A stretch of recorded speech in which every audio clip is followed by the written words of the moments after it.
Hi there, I'm Jessica Cloud, and I am your fundraising success coach with Humanitru. Today, we're going to be talking about something everyone can use some pointers on, and that's fundraising in a crisis.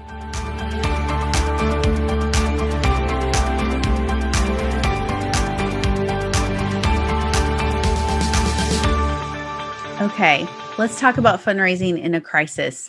Now, it's important to remember that a crisis does not have to mean a disaster or a catastrophe.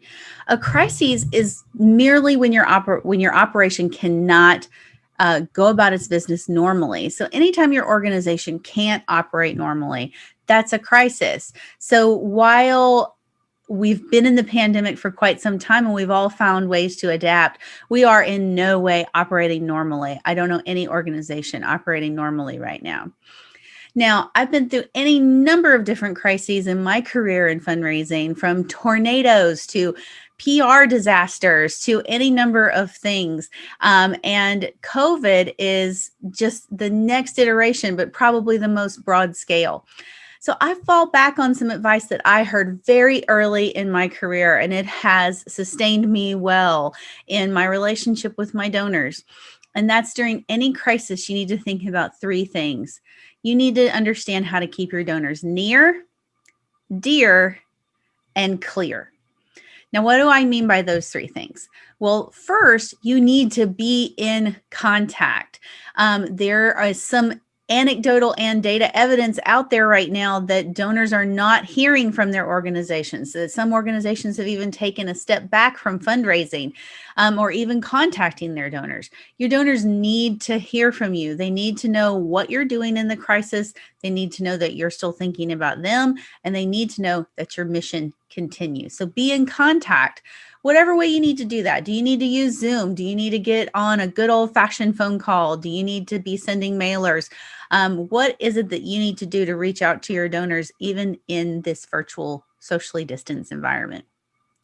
Secondly, dear, you need to be expressing gratitude for those donors, for what they have been able to give you in terms of dollars, service, generosity, well wishes, whatever they are providing you, you need to express your gratitude for it. You need to let them know that they are still a vital part of your mission and your organization.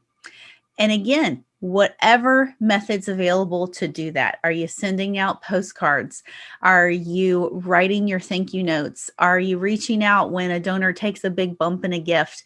So all of those things. So avail yourself of both old school technology as well as high technology to achieve that. So you want to make sure that you're in contact with those donors and that you have those expressions of affection and gratitude that are in there.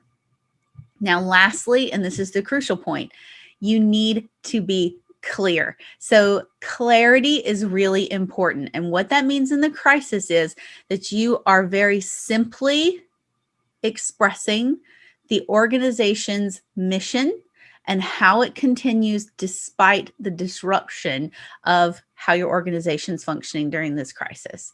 So, for instance, the institution that I work for, all of our classes, as well as all of our events, orientation, graduation, etc., all moved to online. And we were very lucky because we had a long tradition, a 20-year plus history of distance learning as an option at our school of low residency education. So we built upon that, and our mission continues.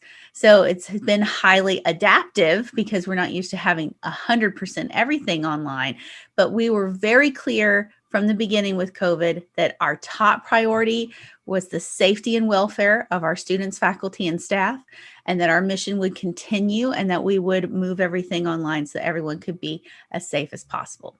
So we took that, which was our president's message, and we communicated that out to our donors while making sure that they understood that they were still a crucial part of our success and that we were very grateful for the support that they had given us in the past and in the present. So I know whenever things get disrupted, it's really easy to get distracted and overwhelmed. But I found that because these three things rhyme and they really cover all of the points that you need to hit, you've got to be in contact. You've got to express that gratitude and let people know that you care about them as people and you care about their support for your institution or organization. And third, and perhaps most importantly, you need to have a clear and concise vision for how your organization is moving forward despite the disruption. So those are my 3 tips, and I hope that you will be able to implement this. And I find that just thinking through near, dear, and clear, and what am I doing on those areas with my donors at all levels? How is that expressing itself from major donors to mid-level donors to my annual fund donors? Once I think through that, it helps me center myself and get a little moment of calm in the storm.